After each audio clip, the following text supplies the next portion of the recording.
Sekarang coba teman-teman lihat pada layar. Ini coba gua tampilkan skuad mereka ketika melawan Napoli dan skuad lawan Lecce. Hanya ada dua pemain yang tetap bertahan di skuad tersebut, yaitu Ederson dan Pasalic. Ademola Lookman sejauh ini sudah mencetak 6 gol 3 assist, mengerikan banget, persis kayak Lautaro. Jerewetan ceking kita, nyerewetin apa aja. Teman-teman, saat ini kalian sedang menyaksikan Cerewetin Inter. Apa kabar teman-teman semua? Harus sehat karena besok kita akan menghadapi Atalanta. Ini partai yang sangat amat penting bagi kelangsungan hidup kita dalam perebutan Scudetto. Terlebih teman-teman, di giornata terakhir sebelum jeda Piala Dunia ini, seluruh tim di 10 besar klasemen akan saling berhadapan. Dan tim yang ada di atas kita, Juve dan Lazio, mereka saling berhadapan teman-teman. Artinya salah satu atau kedua dari mereka akan kehilangan poin. Poin mereka sangat dekat dengan jangkauan kita.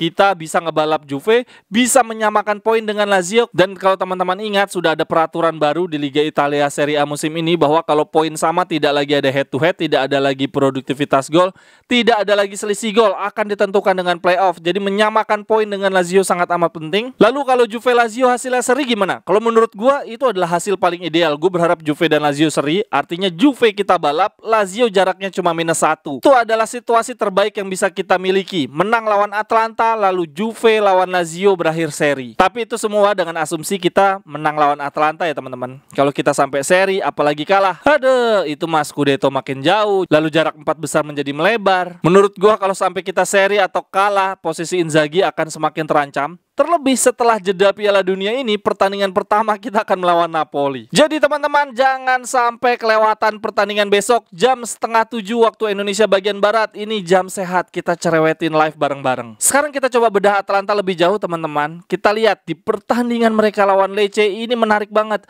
Atalanta menggunakan full squad lapis kedua mereka, seakan-akan ini Coppa Italia. Gue nggak tahu nih alasannya, apakah Gasperini marah dengan squad utama mereka yang di pertandingan sebelumnya kalah lawan Napoli, mereka dihukum lalu pakai skuad berbeda ketika pertandingan lawan Lecce. Atau bisa saja ini semata-mata untuk mempersiapkan skuad utama mereka supaya bugar melawan Inter. Tapi apapun itu, mental Atalanta harusnya agak drop ya, karena di 2 pertandingan terakhir mereka kalah. Pertama kalah 1-2 dengan Napoli di Bergamo, lalu kalah 2-1 di kandang Lecce. Sekarang coba teman-teman lihat pada layar. Ini coba gua tampilkan skuad mereka ketika melawan Napoli dan skuad lawan Lecce. Hanya ada dua pemain yang tetap bertahan di skuad tersebut, yaitu Ederson dan Pasalic. Ini si Ederson adalah pemain yang dibeli dari Salernitana dengan harga 20 juta, mahal banget, tapi jarang mendapatkan kesempatan. Bahkan ada isu mau ditukar dengan Gagliardini. Gua nggak begitu tahu si Ederson seperti apa, tetapi karena gua tahu Gagliardini seperti apa, ya udah, siapapun kalau mau ditukar sama kambing, tukar aja, lumayan bisa buat kambing guling. Selebihnya di line up mereka lawan Lecce adalah pemain lapis kedua, bahkan sekiper-kipernya diganti. Ini gila banget Gasperini. Untuk formasi agak berbeda. Di pertandingan lawan Napoli mereka pakai 2 penyerang, pakai Lookman nih. Kemudian di pertandingan lawan Lecce mereka hanya pakai Zapata saja sebagai striker tunggal. Oh ya, untuk posisi klasemen saat ini Inter dan Atalanta memiliki poin yang sama, ada di peringkat 5 dan 6. Berarti kalau dilihat dari poinnya, Inter sama Atalanta memiliki kekuatan yang sama. Yang membedakan hanya dari sisi konsistensi. Inter konsisten kalah melawan tim-tim rival Scudetto. Nah, Atalanta ini rival Scudetto nih. Sementara Atalanta cenderung inkonsisten. Kadang mereka menang lawan tim kuat, kadang kalah lawan tim kuat juga, bisa kalah bahkan lawan tim papan bawah seperti Lecce. Ini Atalanta unik nih. Mereka bisa mengalahkan Roma 0-1 di kandang Roma. Inter kalah dari Roma. Bisa menahan seri 1 sama Milan. Inter kalah dari Milan. Dan Atalanta juga menahan seri Udinese. Inter kalah dari Udinese. Tapi di satu sisi Atalanta kalah juga lawan Lazio. Inter juga kalah lawan Lazio. Lalu mereka seri 1 sama lawan Cremonese, Inter menang lawan Cremonese, dan mereka kalah lawan Lecce. Jadi kalau gue lihat-lihat, kelemahan Atalanta ini lebih ke kedalaman skuad. Mereka kalau nggak pakai skuad utama atau skuad utamanya ada yang cedera, wah ambiar. Makanya nggak heran Gasperini menyimpan kekuatan utama mereka ketika melawan Lecce demi mengalahkan Inter. Kalau mereka bisa mengalahkan Inter nih bukan cuma sekedar 3 poin, tapi mengalahkan rival, menghancurkan mental rival. Dari skuad Atalanta sendiri di sini ada beberapa pemain cedera. Muriel cedera, kemungkinan baru sembuh 20 November, kemungkinan besar absen lawan Inter. Ini keuntungan untuk Inter. Kemudian Derun yang baru saja main kemarin lawan Lecce, terus di sini diisukan cedera, cuma gue nggak tahu nih cedera beneran apa pura-pura ya. Karena untuk di skuad Belanda di Piala Dunia, De Roon ini dipanggil. Kekuatan utama Atalanta musim ini ada di lini depan, dan itu pemain baru ya, Ademola Lookman. Atalanta luar biasa banget, mereka ditinggal Ilicic, ditinggal Papu Gomez, lalu Muriel dan Zapata yang masih ada di Atalanta saat ini sering cedera juga. Mereka menemukan Ademola Lookman, sejauh ini sudah mencetak 6 gol 3 assist, mengerikan banget, persis kayak Lautaro. Dan yang lebih unik lagi, posisinya si Lookman ini adalah left winger, sama kayak Jeremy Boga. Bahkan Jeremy Boga jadi jarang dapat kesempatan. Lalu dari daftar pencetak gol setelah Lookman, mereka punya Koop Mainer, sudah mencetak 4 gol, sama kayak Barella. Jadi nih gila nih, head to head antara penyerang dan gelandang tengahnya akan seru banget Inter lawan Atalanta. Sementara untuk kita sendiri, Inter kemungkinan skuadnya sama seperti lawan Bologna. Paling ada perubahan dari sisi center back tengah ya, De Vrij dan Acerbi masih 50-50, tergantung lawannya.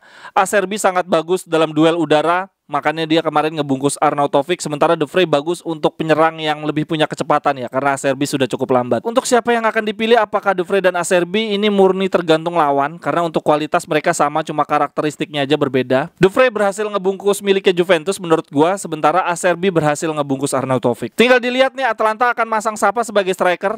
Kalau mereka pakai Zapata, berarti Acerbi kemungkinan besar yang akan dipilih oleh Inzaghi. Tetapi kalau mereka pakai Lookman, mungkin De Vrij. Ini akan menjadi agak runyam kalau yang dipasang Zapata Lookman. Ini Lookman ini pemain mana sih teman-teman? Ini kayak nama Pak RT gua anjir. Sementara dari lini tengah, dari beberapa media mengatakan ada peluang Brozo akan tampil sejak awal, lalu Mkhitaryan jadi cadangan. Itu adalah paling ideal sih ya, Brozo sebagai regista, kemudian Calhanoglu sebagai Mezzala. Tapi mengingat Brozo baru sembuh dari cedera, mungkin akan persis seperti lawan Bologna. Brozovic, Aslani akan dipasang di babak kedua. Aslani lumayan juga jadi Mezzala. Tuh lawan Bologna kemarin di babak kedua agak pincang karena Aslani bagus nih jadi Mezzala, Brozovic bagus jadi regista. Di sisi kanannya ada Gagliardini, jadinya agak ambiar.